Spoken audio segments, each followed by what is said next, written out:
Hey everyone, and welcome back to Episode Breakdown. I'm Oliver, and today we are diving deep into the spoiler-filled sewers of It. Welcome to Derry, Episode 3, titled Now You See It. Folks, this is the episode where the threads of history start to weave together. We get our first potential look at the clown, and the show proves it's a vital piece of the Stephen King universe. Before we get started, be sure to hit that subscribe button and the notification bell so you don't miss any of our breakdowns. So grab your slingshots and your silver slugs because we're going in. Let's start where the episode does, way back in 1908. We meet a young Francis Shaw at a traveling carnival, and it's not all fun and games. He's pressured into a grotesquerie of horrors, a classic creepy carnival freak show, where he sees conjoined twins and this terrifying one-eyed skeleton man. But the real chill moment happens outside, a female clown silently watching him while holding a bunch of red balloons. It's a direct and unnerving nod to the form Pennywise will take famously decades later. This is where he meets a young girl named Rose and her siblings. Francis is thirsty and short on cash, so he does what any kid would do. He trades his brand new carnival slingshot to her for some money to buy water. Now, for you IT fans, that slingshot should send a shiver down your spine. This isn't just a toy, it's a legendary weapon in the mythos. The very same type of weapon the Losers Club will later use with silver slugs to hurt it. This pays off almost immediately. While playing in the woods, Francis is lured and chased by that same skeleton man from the carnival, which now transforms into a full-blown monstrous creature. Just as he's about to be caught, Rose appears and uses the slingshot he gave her to attack the monster, saving his life. In the aftermath, they make two critical observations. The creature's blood floats, just like we see in the modern films. And crucially, it cannot leave the forest.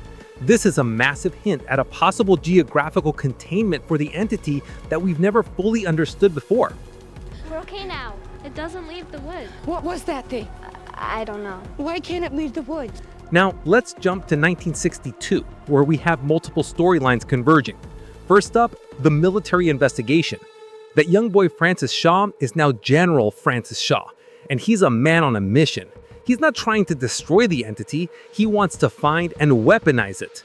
His team confirms that the car they dug up belongs to the infamous Bradley Gang Massacre of 1935, and old reports directly link that event to sightings of the entity.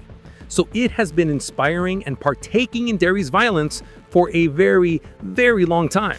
How do we know Hallorann will do any better out in the field? Maybe he just needs a little something extra to guide him. Something that put its mark on that thing. His secret weapon? Dick Hallorann. Yes, that Dick Hallorann from The Shining, brilliantly played by Chris Chalk.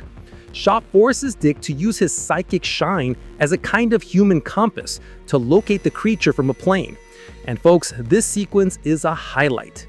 Dick's mind is psychically dragged into the sewers beneath Derry, where he sees Pennywise's dormant circus wagon, the horrifying tower of floating dead victims, and is directly confronted by the entity, which asks him, "Who are you?"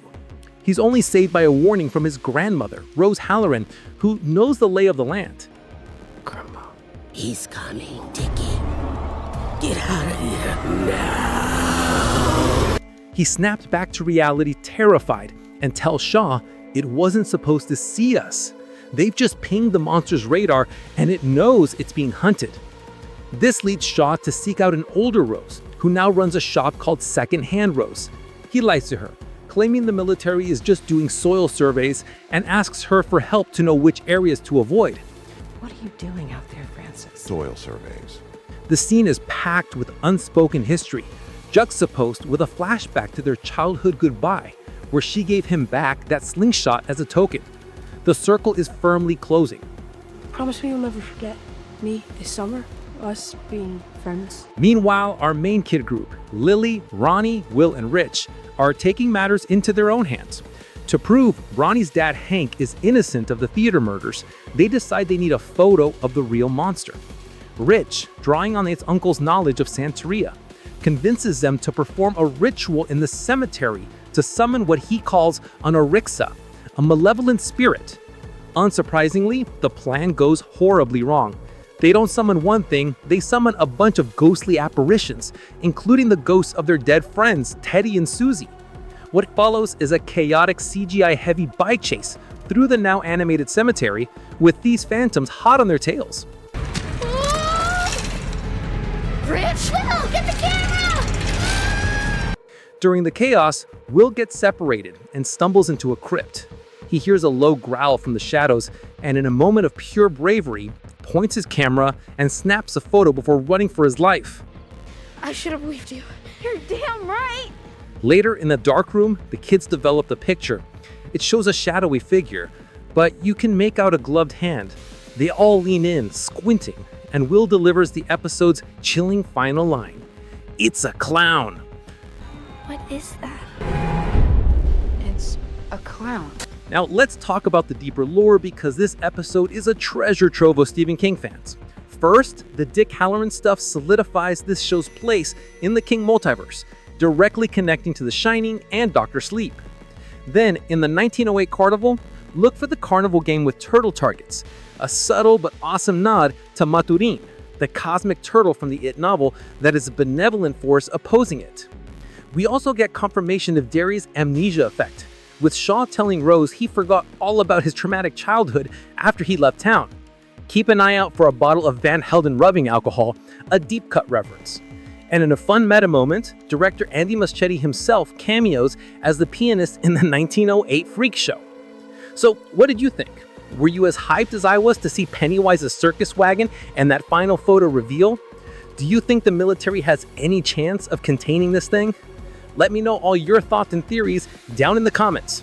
And don't forget to like, subscribe, and hit that notification bell so you don't miss any of our breakdowns when they drop.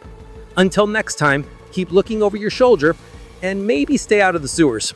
I'm Oliver, and I'll see you in the next breakdown.